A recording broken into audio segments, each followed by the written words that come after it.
Today, we were reminded again that a large part of the presidential election in the United States is happening on Snapchat while us old people are not watching. It's happening for a lot of first-time voters, especially. The New York Times reports that Snapchat's Iowa caucus geo-filters were seen by more than 6 million users. And in case you're not on Snapchat, or you didn't watch our episode a few weeks ago where a real live millennial had to teach me what a geofilter was. By the way, it's an overlay for a picture. It gets pulled in from where you are. So there was one for Petaluma that will, have a picture that you take in Petaluma, and it has Petaluma in a Petaluman font. Okay. In this case, it was for the Iowa caucuses. So, Georgia, I know that you're in Canada. Has Snapchat swept up the political process in Canada as it has here? Well, I don't know about snapping up the political process, but I do think that it's a wonderful way to get kids and the younger generation involved in politics, because politics is slightly dull. And so it could be dull. Your politics are actually much more exciting than Canadian politics. There's not much to snap on for Canadian politics. But what I love about it is that how do you get people involved? It's use the mediums that they are comfortable with. And so I love that people get to take their own Snapchats, get the tweet them out. I was going to say snap them out. I don't know, Snapchat them out. Snap them. Yeah, I think it's snap. I think that's what the kids are calling it. And so I think that that's a great way to get people involved in politics early.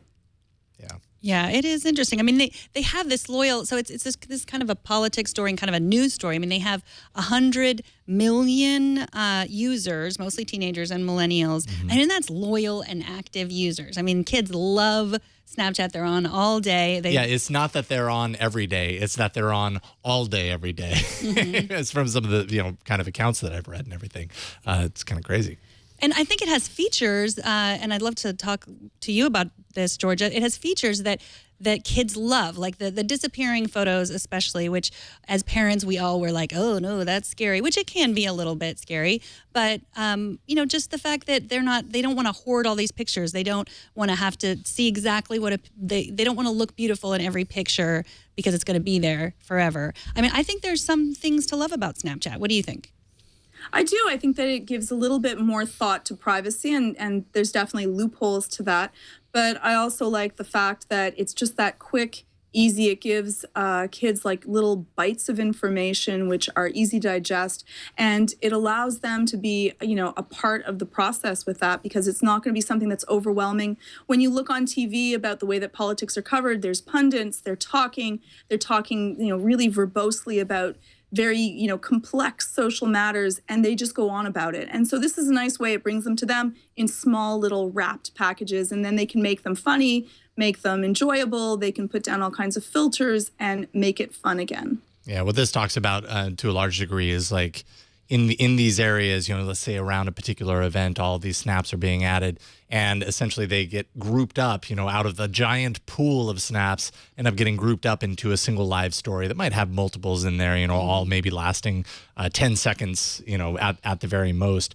But it's kind of interesting because it brings you into the event in a different way. So, for example, you might be watching on TV, you might be watching the coverage of these events, and then they go to a commercial break. Well, hey, what do you know? The people that are there snapping and adding to these live stories, they're covering even when the big cameras are off, so they catch these really interesting kind of side, events happening. And it's more like citizen journalism than it is, just like random social network conversation. But I do wonder how much of that is substance. You know what I mean? Because it is such short pieces of information, short bits. I don't know really how deep you go if this is used as like a political tool into the actual nuts and bolts of what's being covered. It's more like coverage of the event for the event's sake, as opposed to really getting in there and informing you about the views of this candidate versus the views of that candidate. But maybe that's the point, right? Get them active, get maybe potentially non-voters active and interested in some way on the platform, and then maybe if that sparks their interest, they investigate further outside of it. Yeah, it's like the gateway drug to social media and politics. Yeah, and in these shows, we've talked about the Good Luck America, the Peter Hamby show. Right. He's a former CNN reporter, and those are all supported by advertising as well. I mean, for advertisers and for politicians, Snapchat is a great place for them. For for people, I mean, for kids and anyone who's on Snapchat, the other thing I like about it, it doesn't revolve around favorites and likes like the rest of social media does, which I think is really different. And I think that is the younger generation just pushing back on that a little bit. I mean, you can see who looks at your story and you can see who doesn't look at your story, but it's not the same as Facebook or Twitter where we're all just like, how many likes am I going to get? How many favorites am I going to get? And I really like that aspect. Yeah, it's curated in a certain way. Like at least the people that you care about and follow, and at least everything that RTD Kara tells us about Snapchat, it really does seem like you're really setting it up around the people that you actually really care about in kind of a different way.